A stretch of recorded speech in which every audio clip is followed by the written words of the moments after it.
Hello, everybody, and welcome to this interview with Bex Gooding, the author of A Night of Failure. Thank you for coming on the channel. Well, thank you for inviting me. It's nice to be here and talking to you. The purpose of this is because I want to get some of the word out there and do a little bit of promotion. I want to do a little bit on my channel and hopefully have a video that I can put onto other platforms as well. So it would seem we have some questions, and I'd like to ask you them. Okay. With regard to your book and writing and so on. Okay. Now, the first 6 come from a website. Well, is it a website? Or it's a website. It's called Goodreads. It's like there's a little doggy here. It's like an online book club. Yeah, you can get it as an app on your phone as well. I mean, I belong to it, and you can put what books you've read, and you have like a bookshelf, and they do all sorts of reviews on it and things like that, don't they? So, but Goodreads have actually asked you some of these questions, and I thought it would be good to ask you them here on the channel. Excellent. Yeah. Well, so the first one that they asked you then is, how do you deal with writer's block? Well, the first time it happened, I went into a complete panic, and I thought, oh no, I'm never ever going to be able to write again. I couldn't think. There was no ideas flowing. And someone suggested to me, well, you just need to relax. If you're not relaxed, creativity doesn't flow. And anybody who does any painting or drawing will probably understand that. So I stopped thinking about it, stopped thinking about the book and what I was going to do. And I did something else that I found relaxing. I like to knit.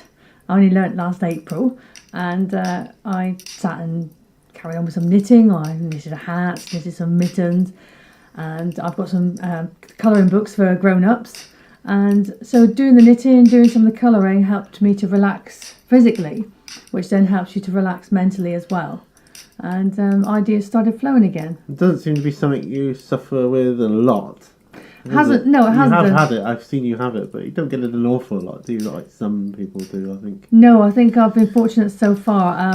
The longest break was about 2 weeks, and I felt that was devastating. But I think what you suffer with more is not so much writer's block, but writer's time to do it. Time constraints, yes, yeah. I found meditating helped as well. If I meditated, quieted my mind and just relaxed, usually falling asleep, but that helps as well. I think that's the key, is to not worry about it, which is easier said than done.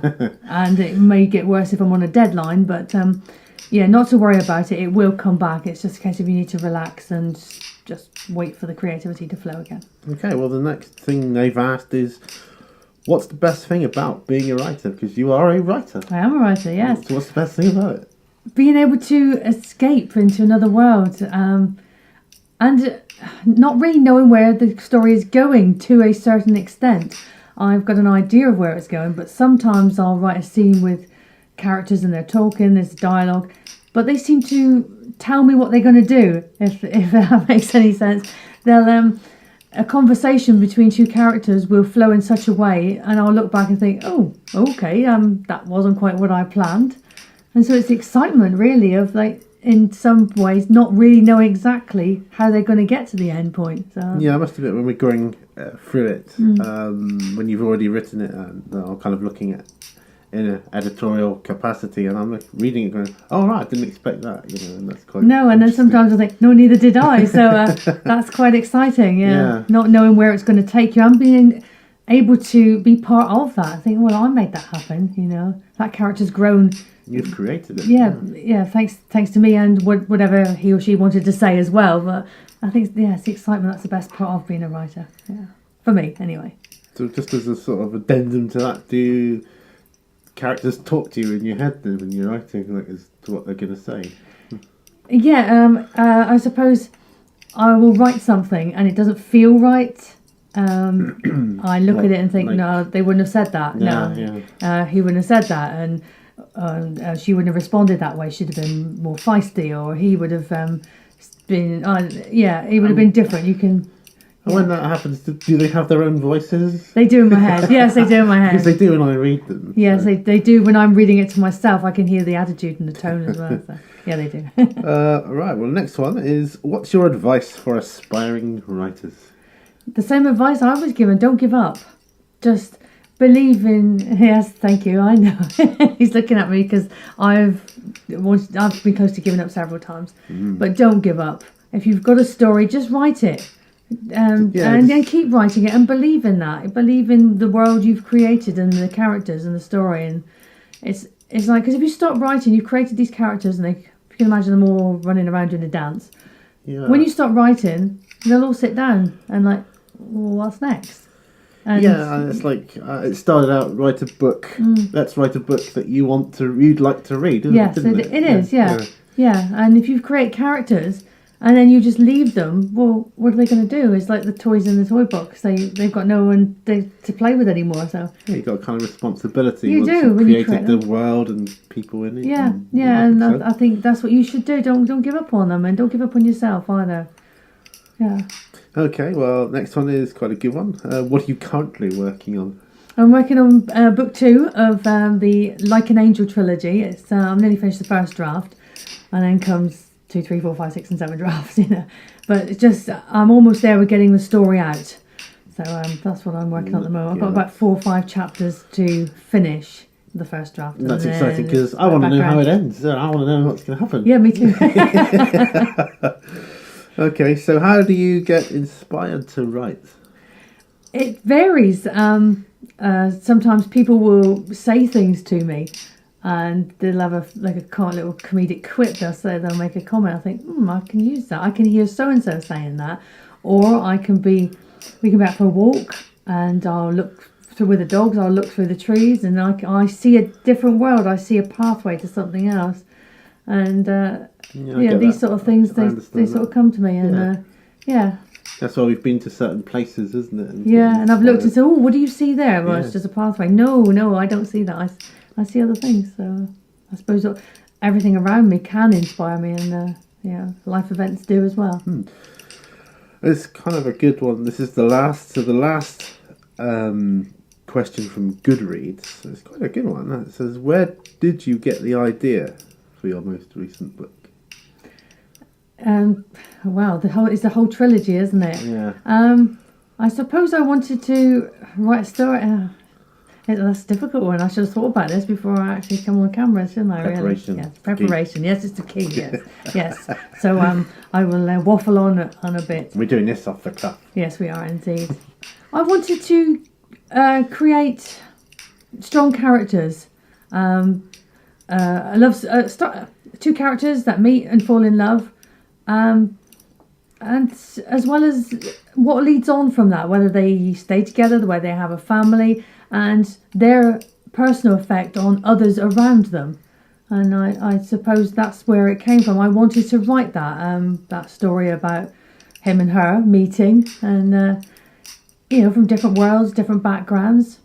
But it doesn't matter. It doesn't matter what anyone says, what the prophecies say. They decided, no, we're going to do this, and things have consequences, but they also have rewards as well. And I wanted to write that. I think that's where it came from. The need to write a story that I wanted to read, and characters that I could believe in and laugh with and cry with. I think that's where it actually came from. That's very interesting. So these answers, these questions, they're actually on Goodreads, are they not? Yes, they are. Yeah, and you can see my answers, which may vary ever so slightly from what I've said now, but I've gone a bit more in depth, I suppose, with you guys. Well, I've got some other questions here Yeah. for a combination of other people and my own curiosities, really. So, and I remember asking you this when we were out walking the guys, and I just said, so how does it feel being an author? That feels great. It feels great. And it's liberating in as much as I work a day job, administrate, manage an office. But that's the means to an end there. That pays the bills. But writing, being an author, is my vocation. That's my career. That's what I do. That's what you are. And I do other things to earn a living. So it's liberating in that respect. And I think anybody who's writing, painting, drawing, sculpting, whatever you're doing, that is who you are. That is what you do. And whatever you do to earn money, I think it takes the pressure off that, really. Yeah. It takes the tedium off it. And when anything's a bit new in the office, you can think, well, this is just paying my bills. this is not what I am. I'm a writer. So I think that's what Yeah. how it's liberated me It anyway. won't always be that way. I don't No, think. no. Be managing my own office, Yeah. and I don't know all the stresses with that. Yeah, I can see it. I can see it Yeah, now. I can. So, from start to finish, then, what would you say is the hardest part about getting your book published? It's not easy, is it? No, it's not. The easiest part is writing it, although at the time it probably doesn't feel that way. You've got to be prepared not to get disheartened by knockbacks from agents and publishers who are like, no, it's not for me, it's not for me. And it is subjective, it's not for everybody. Some people like thrillers, some people like crime novels, some people like fantasy. It's all a matter of opinion. But that doesn't mean to say someone's not going to like it. And if you go the self-publishing route, I think a lot of people give up because there is a lot of work involved. And it would be easy to think, blow that, I'm not doing it. You've got to format your pages correctly. You've got to get a cover. You've got to get all these little bits and pieces done exactly right. And it takes an awful long time if on the self-publishing route, to upload all the information. There's a lot of little hurdles to jump. There is, and getting it proofread and everything. And if you're not prepared to put in the time, then that can be disheartening. And that's the hardest part, I think, is just putting in the time and keep going. We're kind of warned as well, aren't we, that it's not easy. Yes. It is hard. And you It think, is. okay, yeah, but when you actually go through it, you think, yes, it really is hard. I Yeah. can see why people give up. I really can. Yeah, I can as well. But at the same time, you just got to believe that you want your story to be read by others as well. You want them to enjoy your characters like you do, and for that reason, that's what's pushed me every time. It came back with, no, this is not quite right. I think, okay, no, it will be. I'm getting there. Every step is closer. Okay, so something else I'm usually curious about when it comes to writers. What did you write your first book on? Because some people use typewriters, some people write it by hand, some people use their PCs or Macs or whatever. Oh, right. When you said that first question, would you write it on? I thought you meant on what subject? Because that's a whole different question. On an iPad. Peter, you bought me an iPad. Did. And I thought, I might do some writing. So I downloaded a little program or a little app called Wordsmith, and I had a Bluetooth keyboard, and I used to sit and type on that. And did the job, didn't it? It did the job for a good, let's say, 3/4 of the first book. And then I bought a laptop, and I use that now. But there's also paper involved as well. When we went to Prague for those few days, I had a notebook, and I was just back to the old-fashioned pen and paper, scribbling away there. So, but yeah, I started it on an iPad. So. Does it? Is it easier or harder to write on some things than others? Then? It's easier on a laptop because I can format the pages and get the What would be margins your right. ideal setup then? What would be your? On a computer of some sort, a laptop or a desktop computer, anything where you can format the margins and everything. That'll save you time later as well. So I suppose laptops can take them anywhere pretty much to do writing. Yeah. And then you can, when you've got a fancy name for somebody, you can get it to remember it, so it's not keep coming back saying what is this word, you know. Yeah. Okay. Next question then: has your writing technique changed at all since you started?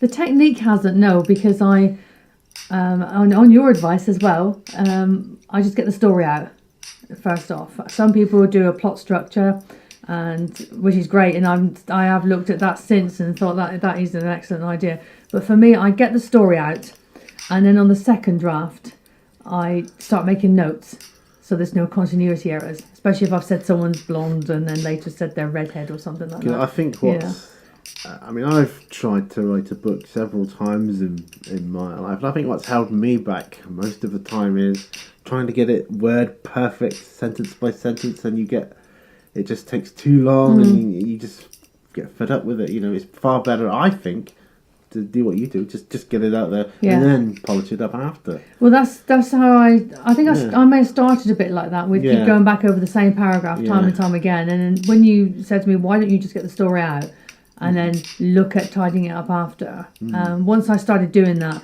I was away, and there's all sorts of tense errors. You know, I've got like 3 tenses going on, past, present, and future, all in the same sentence sometimes, which is where you come in and say, what did you actually mean that? Oh yeah. But for me, the story's out and the details are out.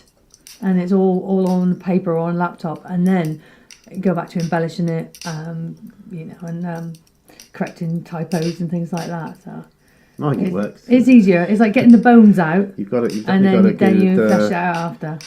a good method of how you execute it now, I think. Definitely. Yeah. So what are your writing goals? Just to keep going. I'm on book 2. I've got several pages 18 pages of notes for just one particular scene in book 3. And so I know more or less where that one is going. So that's this trilogy. But it belongs to something that I'm calling the Wolf Angel Chronicles. And that's just, I know I've got loads and loads more books inside me That's good to hear. that I can write. So this links nicely onto what is in store for the future for Bex Gooding regarding her writing. Just to, more books, more fantasy books. I've also had my brain sort of ambushed me the other evening when I was supposed to be relaxing and said, "Oh, what do you think about this genre and that? Oh, go on, it'd be fun." And before I knew it, out was the laptop, and I was typing away, writing this fiction. It's fiction, but not fantasy. And all of a sudden, I've created 3 characters and their escapades in like their working life and all the funny sort of anecdotes that they've got. And I thought, well, that's a side project, so that could be something else for the future. 'Cause you're a bit of a demon typer as well.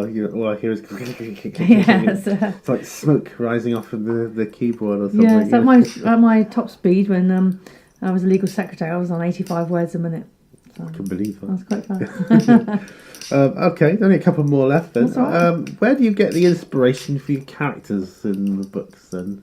Sometimes they're from people I know who they have certain people, certain character traits, and I think, I like that about you, and I sort of pick up on that and make a character out of them. Other times they've just evolved. In book 1, there's a character who was just going to be a paragraph that I wrote about, but it was something about him, and the more I thought about it, he just evolved and grew, and so he's kind Read the of book to find out. Yeah, he's not really inspired by anybody. He's just evolved himself. But yeah, people inspire me. People, people, things they do, things they say, certain ways they look. Sometimes a character can be an amalgamation of several people that I've met. So, sometimes if you see yourself in a character, it's possible that something you may have said has inspired me, but So I guess that could happen any time of day or wherever you are. Then you could be at the shop or something, and something could happen, or someone say something. And... I could overhear a funny conversation and think, "Oh, I like that." I remember that, and it's just the ones up here then. So. Yeah. Okay, so last question then, and then I'll let you go. That's right. Do you have a preferred time of day to write? Yes. Is the short answer. Yes, especially at weekends when I've got more time. It's nice. I wake up and before even getting out of bed, so I'm sat in my pyjamas with a cup of coffee that Peter usually brings for me, and I write them. So sometimes I'm not... Because I can make coffee up and practicing it. Yeah, it's great. Great coffee. And I get refills as well. Some people, my mother would be mortified. "Oh, you're still in bed at 1 o'clock. No, well, yes, I'm sat in bed, mother, but I'm working. So I'm relaxed, comfortably, laptop, pyjamas, writing, and I enjoy that. And I can sit there for hours doing that. And you have day off today, don't you? So I foresee that perhaps you'll be doing some more keyboard clattering later on. Yes, I managed some this morning. I managed to get another chapter, first draft, done this morning. I know Peter was saying to me, "Oh, we've got to do stuff." I'm like, yes, I know, I'm aware. Just a few more words. Yeah. Just as a quick extra question then, which came to mind, do you ever get your free time, you get that space and that gap, you get it all set up and ready to go, and then you just think, I don't know what to write now. Yes. I had that a couple of days ago. I think I actually tweeted it when I said today my writing's been like a badly tuned engine. Not so much writer's block, you just, I don't know. I don't know what it is. It's like I'll write about 50 words and then it'll stumble. Like the engine's not quite going or something. Yeah. And then I'll write a line of dialogue and think, no, they wouldn't say that. And then I'll delete it all out and I'll be, what are they going to say? What are they going to say? And then I'll do it again. And sometimes it stops and starts like that. Yeah. Well, thank you very much for answering those questions. Thank you very much for coming on Oh, onto thank the you channel. Thank you so much. Oh, you're welcome. Thank you for interviewing me and thank you for the questions. It's been great to talk about it. Oh, that's good. Yeah. Let's hope you guys like it as well, and whoever else gets to see it. Thanks ever so much for watching, and I will see you on the next video. Who knows, maybe Bex can come on a future video sometime. Bye for now, folks. Bye-bye. Bye.